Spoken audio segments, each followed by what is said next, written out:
Hello guys, for today's video ay day off ko nga pala ngayon at magtatanim tayo sa isa sa pinakamahal na punong kahoy na dito lang sa Pilipinas makikita.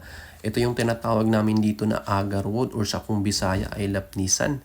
Umaabot nga pala to ng 3 milyon hanggang 5 milyon per kilo pag naayos mo lang sa pagtatanim. So kaya sabayan niyo ako ngayon sa pagtatanim dito sa aming bakuran lamang.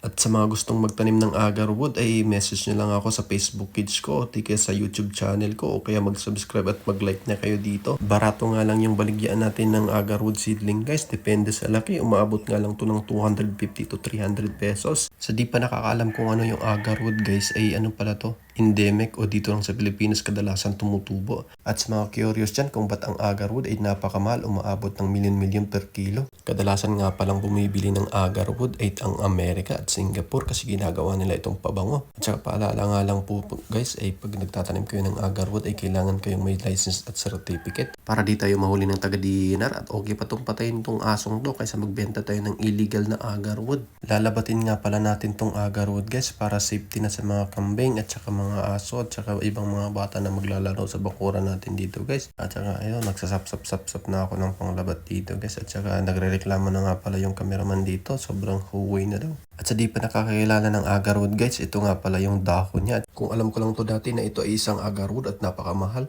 sana hindi ko na lang to iniilaw yung dahon at saka pinuputol at binubugha. Kadalasan nga pala dito sa probinsya namin na hindi pa kilala kung ano yung agarwood. Kaya nung nakita namin sa Jessica Soho, ay agad nga pala kami naghanap ng seedlings at saka nakahanap kami ng seedlings dun sa Cortez. Kaya kailangan talaga tong labatin kasi kailangan natin to ng alagaan ng maayos kasi kailangan pa natin aabutin ng 4 to 5 years para makaharvest ng agarwood. At saka habang ako'y naglalabat dito guys ay nagrereklamo na nga talaga yung cameraman dito kasi sobrang huway na daw. At wala pa daw snack kaya sabi ko wala pa tayong pang snack kasi hindi pa tayo nakasahod sa YouTube. Kaya humihingi na ako ng suporta sa inyo guys. Kailangan na namin sumahod sa YouTube kasi nagugutom na kami. Kaya huwag kalimutang mag-subscribe at mag-click sa notification bell button para ma-update kayo sa panibago naming video.